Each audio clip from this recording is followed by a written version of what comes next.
everyone, welcome to the video. Let's start with English grammar quiz, and in this quiz I'm going to cover some synonyms, antonyms and active passive voice. First you will have 10 seconds to answer each question and then I will discuss the answer. So let's start with the first question.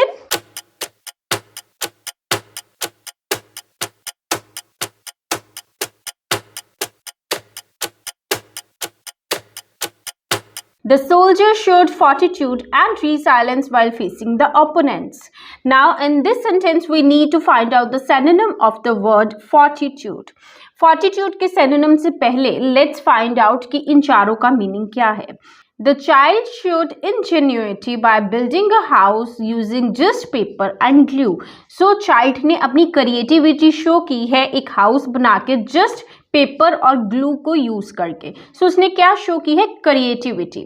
The soldiers showed ingenuity and resilience while facing the opponents. अगर हम फॉर्टिट्यूड को इंजेन्युइटी से replace कर देते हैं तो हमारा कुछ सेंटेंस ऐसा बन जाएगा कि सोल्जर्स जब ओपोनेंट को फेस करते हैं तब वो क्रिएटिविटी शो करते हैं. Definitely this is wrong. Creativity is not the right answer. Let's see the next one is bravery. Bravery means courage.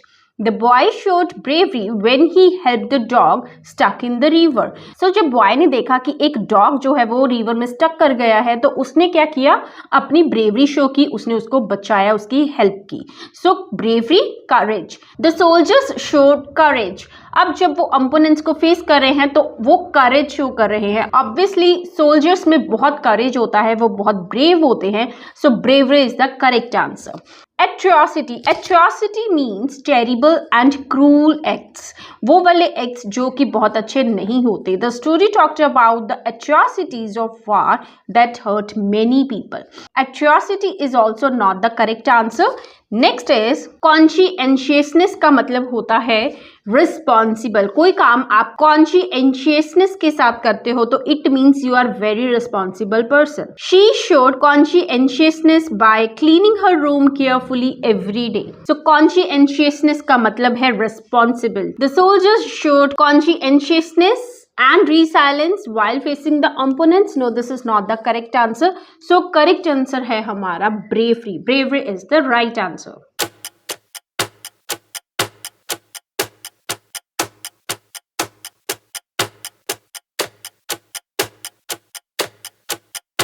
The beggar woman said, "What will I do with so much money, my dear prince?"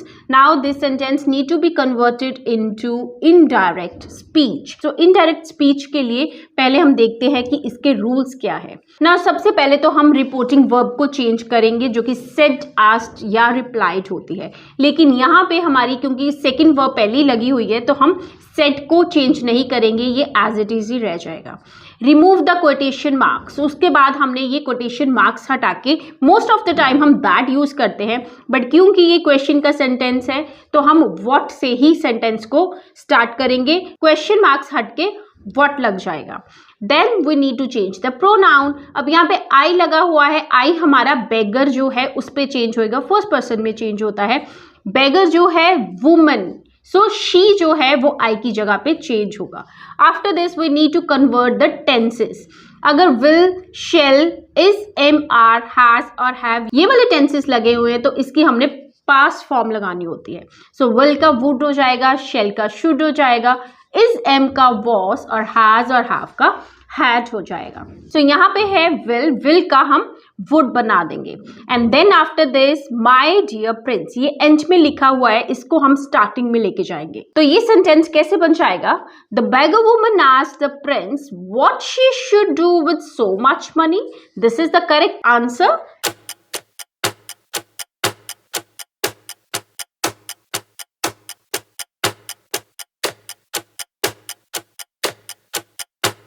Bajrang said I went to Chandigarh yesterday. अब बजरंग ने बोला कि कल मैं चंडीगढ़ गया था. सो Bajrang said that. अब आई का हम बजरंग के साथ प्रोनाउन को चेंज करेंगे. बजरंग का बन जाएगा he. Bajrang said that he. अब यहाँ पे पास्ट फॉर्म लगा हुआ है. पास्ट का सेंटेंस है, सिंपल पास्ट को हम किस में चेंज करते हैं? पास्ट परफेक्ट में. सो वेंट का बन जाएगा had gone. Go, went, gone. Third form जो है वो लग जाएगी. to Chandigarh yesterday. Yesterday will change into the previous day या फिर the day before. इनमें से कोई भी लगा सकते हैं. So इन चारों ऑप्शन में से हमारी करेक्ट ऑप्शन है option 1. Bajrang said that he had gone to Chandigarh the day before.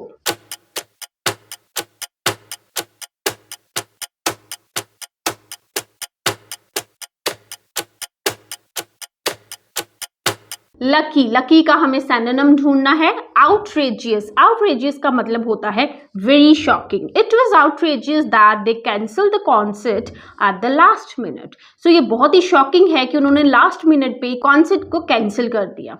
So lucky का जो सिनोनिम है वो आउटरेजियस तो नहीं है. जेलस मीन्स कि किसी को देखकर जेलसी फील करना.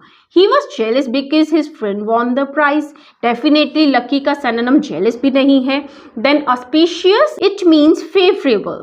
The start of the game was auspicious with the team scoring a goal early. So जो गेम की स्टार्टिंग है वो बहुत ही अच्छी हुई है क्योंकि टीम ने क्या है बहुत ही जल्दी एक गोल कर लिया. सो उसकी जो स्टार्टिंग है वो बहुत ही अच्छी हुई है. तो वी कैन से कि जो टीम है वो लकी भी है.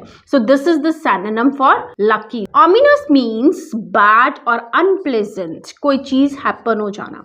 The sky looked ominous before the rain started.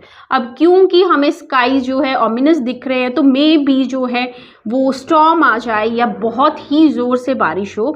So something ऐसी फीलिंग आना कि आगे कुछ अच्छा नहीं होने वाला, दैट इज ऑमिनस. तो इन चारों में से the correct option is auspicious means favourable.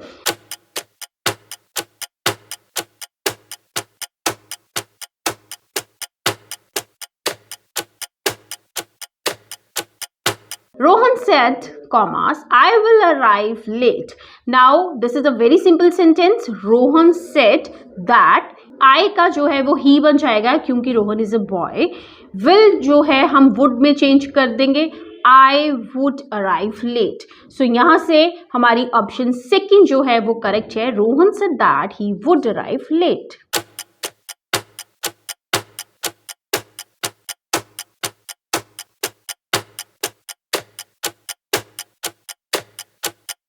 The cashier admitted that he was make a mistake. अब कैशियर ने ये एडमिट कर लिया है कि उसने कोई मिस्टेक की है. सो इन दिस सेंटेंस ये जो लास्ट वाला पार्ट है इसमें से आपको पता करना है कि क्या कोई मिस्टेक है. Yes, definitely there is a mistake. पहले तो यहाँ पे क्योंकि हम पास्ट की बात कर रहे हैं तो हमें चाहिए था past perfect tense. So had के साथ थर्ड फॉर्म आनी चाहिए थी. तो करेक्ट सेंटेंस क्या बनेगा? The cashier admitted that he had made a mistake. Second is the correct option.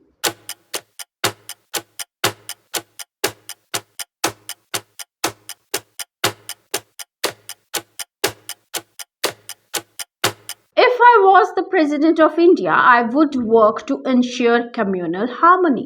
Now, if I was, ये जो है ये कंडीशन का सेंटेंस है और कंडीशन के सेंटेंसेस में हम was नहीं लगाते. सो इसके जो फर्स्ट पार्ट में ही मिस्टेक है. यहाँ पे करेक्ट सेंटेंस जो होना चाहिए था वो होना चाहिए था if I were the president of India. was की जगह were आना था.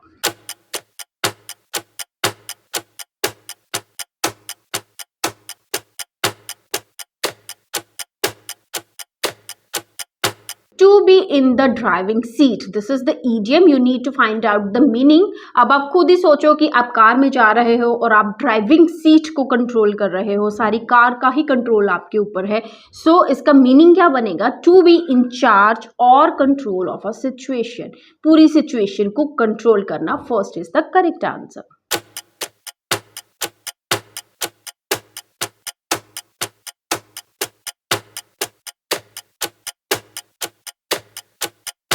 In the future, people are not going to physical stores as much as they do now. Now they are talking about the future, but they are using the present tense. Present continue जो है, हालांकि ये future को define करने के लिए भी लगता है going to, पर are not ये बिल्कुल ही गलत है. So correct sentence क्या होना चाहिए था?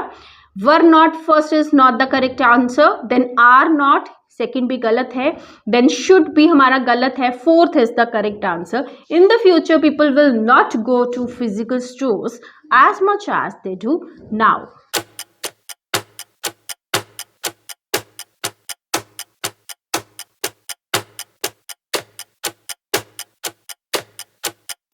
Select the synonyms of rabble. Rabble का मतलब होता है a large group of people usually noisy or disordinary. Now कोई ऐसा ग्रुप जो कि बड़ा ही noisy है और वो इकट्ठे ही गैदर हुआ है. So let's see the options. Rubbish. Rubbish का मतलब है waste material. He threw the rubbish into the bin after cleaning the room. So this is not the correct answer क्योंकि ये इसका बिल्कुल भी synonym नहीं है. Then havoc. Havoc means great damage. The storm caused havoc, destroying houses and trees. So storm ने बहुत ही damage कर दिया, houses और trees को destroy कर दिया. But this is not the correct answer. Again, noise. Noise तो आपको पता ही होगा, शोर मचाना या loud जो है वो sound, उसको हम noise बोलते हैं. The noise from the construction site kept me awake all night. So जो construction site से noise आ रही थी उसने मुझे सारी रात जगा के रखा. So this is not the correct answer. Let's see the last one. Elite. Elite means a small group of people with high status or power. यहाँ पे हम किसी क्लब की बात कर सकते हैं कि क्लब के जो मेंबर्स हैं उनको हम एलाइट बोल सकते हैं. Let's see the sentence. Only the elite members of the club could attend the special event. So ये जो क्लब के मेंबर्स हैं उन्हीं के लिए ये इवेंट है.